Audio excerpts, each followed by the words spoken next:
As the cuts of the Department of Education continue, the entire science branch of public education has been liquidated, effective immediately. Now, what does this mean for public education? Well, it means that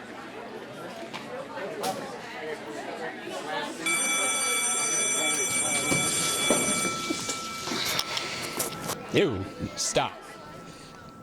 You make cookies, right? Yo, I mean, like, sometimes. But good cookies? I mean, my grandma likes them. You want to get out of detention?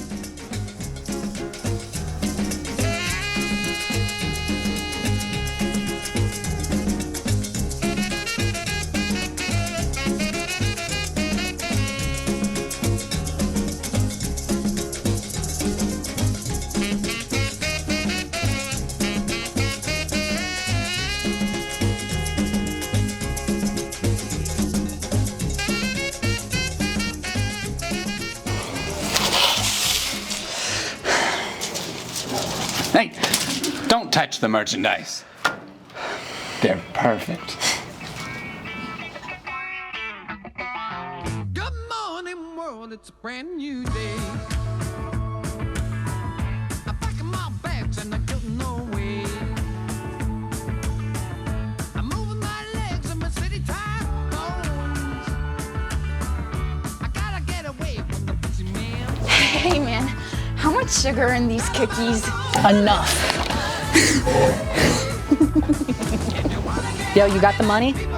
That's not enough. That's $1. make it enough. It's not a... Roll along, boys, save a place for me. I'm getting so tired of the company. I would like to buy some cookies, please. We've got the cookies if you've got the cash.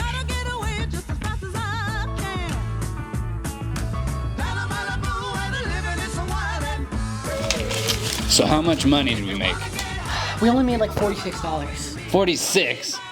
And we spent like 30 on importing that Belgian chocolate.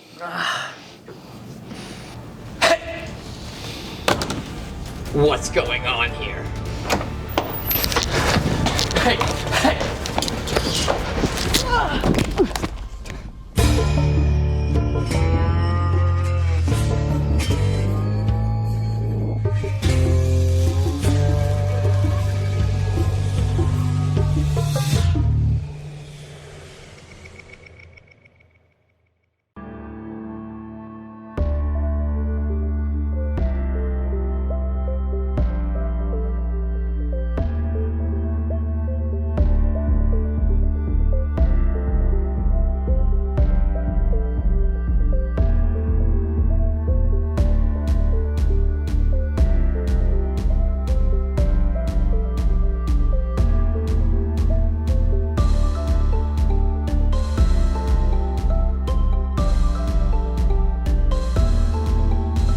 Senior Ukrainian officials confirmed Tuesday that the United States and Ukraine have reached an agreement which would give the U.S. access to rare minerals within Ukraine's borders.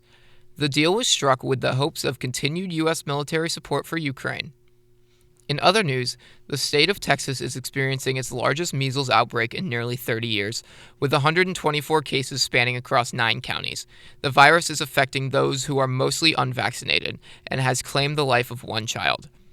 In local news, a recent proposal to establish the city of East Hampton's citywide speed limit to 25 miles per hour has come to a halt. Proponents of this measure argue that a lower speed limit will encourage safer driving, while critics worry that this change would not be effective and cause more incidents of road rage.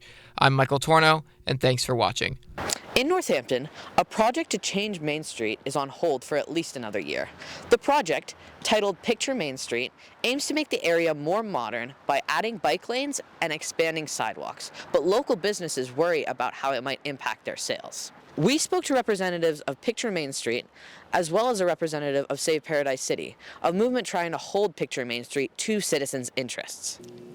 The original plan, and it's been in the works for a number of years, is to reduce the number of lanes in the centerpiece of Main Street, add 2 protected bike lanes, take away a fair amount of parking, and take away the tree canopy right now and plant new trees. So it's a pretty extensive project. So this committee has asked the mayor and the city to pause the project and just do some analysis about what are we doing? Is this going to address safety issues? Has it worked in other cities and towns in the state? And to just take a pause. So we met with the mayor at the beginning of January, and at that point, she was not really open to pausing it, but in fact has. So it's been delayed for a year, and we're really hopeful that some of the issues that we're concerned about can get addressed, and the project can be looked at a little more closely than it has been. The construction of this project will take at least 3 years. It's been rather unclear exactly how the construction project will be handled in terms of logistics. Where will all the heavy-duty construction vehicles be stored when they're not in use? How will the traffic be managed when lanes are blocked? How will fire and ambulance vehicle and police vehicles, emergency responders, get anywhere through downtown if traffic is completely backed up and and nobody can move onto the bike lanes to get out of the way because they'll be protected by curbs. Although the project was pushed to next year, mounting costs and worried businesses may make Picture Main Street difficult to accomplish. I'm Autumn Luria, and you're watching The Transcript. Welcome back to Hallway Hot Takes. This week we talked to people in the halls about what they thought about this year's Super Bowl, where the Kansas City Chiefs played against the Philadelphia Eagles. Rapper Kendrick Lamar performed the halftime show featuring songs Not Like Us and Squabble Up. His performance sparked controversy when he name-dropped Drake, continuing the musical squabble between the two.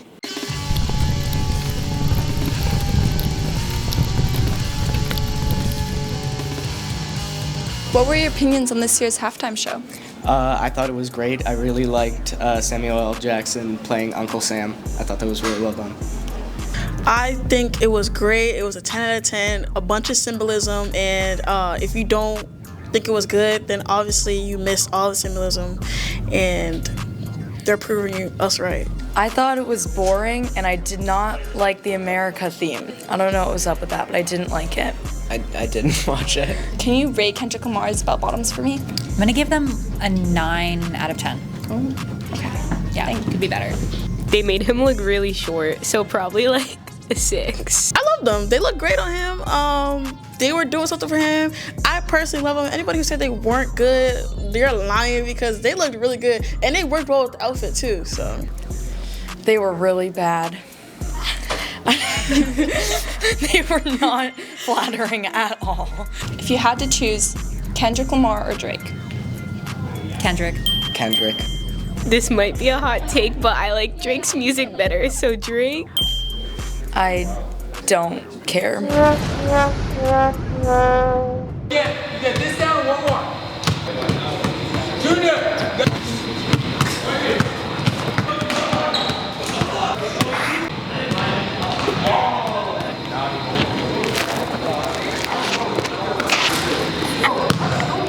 Welcome to Hamped Up.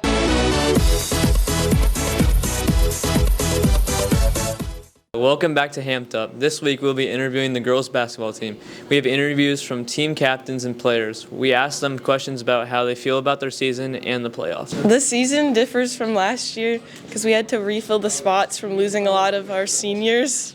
The drive for our team this year, I think, is that we made it really far last year, so we made it to the Final Four, and I think just like experiencing that, we want to make it even farther this year. Training prepared us for the season because it taught us discipline as we train year-round and push each other in practice every day to really get better.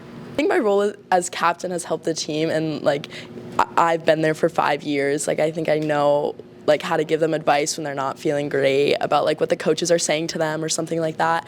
So because our coaches can definitely be like tough on us, so I think like giving them that like advice and just leadership has been really like evident like in our team success. Thanks for watching Hamped Up. The girls basketball team looks to replicate their last season and make it to the Final Four and hopefully win states. Hi, my name is Ima, and welcome to Real Talk, where we review new movies and local venues. We will rate these movies based on plot, acting, soundtrack, and cinematography, and the venues based on price, comfort, snacks, and overall ambiance. This week we went to Cinemark in West Springfield. We watched The Complete Unknown, the Bob Dylan biopic starring Timothée Chalamet, Edward Norton, and Elle Fanning. The movie set in the 1960s and 70s, following a young Bob Dylan and his rise to fame. Let's jump into the review.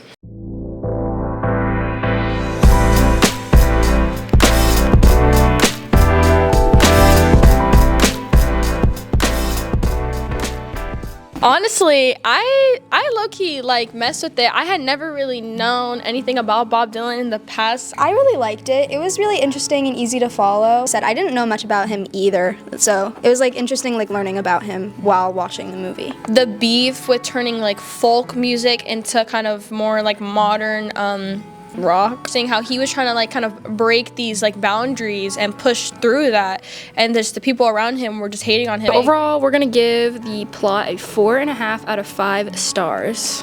So, very good. I thought the acting was amazing. Timothée Chalamet, he committed. So I also really liked the acting. He captured Bob Dylan's essence really well, I think.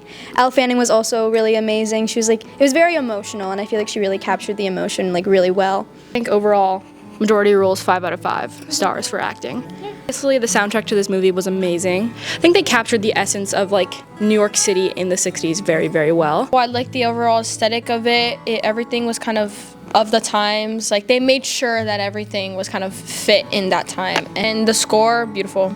Loved it. I didn't really listen to Bob Dylan before. A few songs got added to the playlist. Actively, we're gonna agree that this movie is a 4.5 out of 5 stars. Damn near perfect movie. Okay, now we're gonna move on to our venue rating. West Springfield, I'd say, is one of the best theaters. They've got the reclining seats. I'd give it a 4.5 out of 5. It's a really popular theater. Well, I will say though, I always get the snack pack. That's probably the best thing I would say to get there. Yeah, otherwise I thought it was really good. 5 out of 10. The one gripe I have about it is that it's just so out of the way. I think I'm gonna give it a 4 out of 5. So overall, we are gonna give the movie a 4.5 out of 10 and the venue a 4 out of 10. Definitely go see the movie if you can. Let us know what movie you think we should see next. Thank you so much for watching. We love you.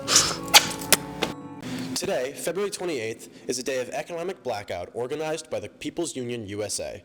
Their founder, John Schwartz, claims no political affiliation and calls for no spending or purchasing throughout the entire day in order to protest widespread corruption in corporate America and the federal government. Schwartz claims the blackout is to send a message: the people control the economy. So this week, we talked to students, teachers, and economics professor Robert Pollan about the effectiveness of the boycott. I think it is a modest but significant statement. It will get noticed. It will have an impact on businesses over the course of Friday. We don't necessarily want to hurt businesses, local businesses, but we have to get noticed in recognizing the attack on democracy that is being advanced today by the Trump administration. Depending on how many individuals contribute to the protest, I do think that it will be effective. I think it's an effective, nonviolent form of protest, especially against big companies. Boycotts usually are effective. I do not think the blackout will be an effective protest. I'm assuming it's to send a message to Trump administration. Don't think he'll care. It's certainly not going to shut down any business that is otherwise healthy, but it'll get noted. And the point is that it gets noted, and as we move forward, the idea that there is growing, deepening opposition to what Donald Trump and his administration are doing to our society, our economy, to people's living standards, to standards of justice, fairness, openness in journalism, are all being protested clearly. I hate corporations. I think they should be ripped up, stripped down, nationalized, and given back into the control of the people where it rightfully belongs. I feel that the convenience of Walmart and Amazon makes us really well-trained consumers. fundamentally changing our spending habits. You know, it's going to take a while if it's necessary. But I do think people are ready to make a statement about the direction that the government is going. I don't think a boycott in and of itself is going to be the tool that has the major impact. I think the boycott, along with people engaging in other kinds of political actions, the boycott reinforcing those other kinds of political actions, it will be the combination of measures and actions that'll start getting people to think, you know what? This is not what we elected, and we don't want it to continue. The next protest planned by the People's Union is a general Amazon boycott from March 7th to March 14th. For more information, visit the website below. Thanks for watching. Founded in 2019, High Five Books is a small, independent kids and young adult bookstore in Florence. Their mission is to be an inclusive, affirming, and joyful space. In the past few years, we have seen a big rise in ebooks, Kindles, and audiobooks. And this week, we have talked to High Five to see how this rise has affected them and their sales. So High Five opened in October of 2019, and we've been in business for a little over 5 years. High Five sells books for ages 0 to young adult and even a few grown-up books, but our biggest categories are definitely for ages 8 to 12, and primarily graphic novels are a big seller for us. It's hard to say how the rise in ebooks has affected sales because I think High Five opened after the big boom in ebooks, but I will say I think a lot of people wanted to read physical books during the pandemic, which is right after we first opened, and business actually increased quite a bit, and we were doing a lot of delivery and drop-offs, so I think the need for physical books is still going really strong. My favorite items to sell are anything for babies, like board books or baby toys. A lot of people come in here when their families are having babies or they're getting things for their friends' babies, and that always makes me really happy.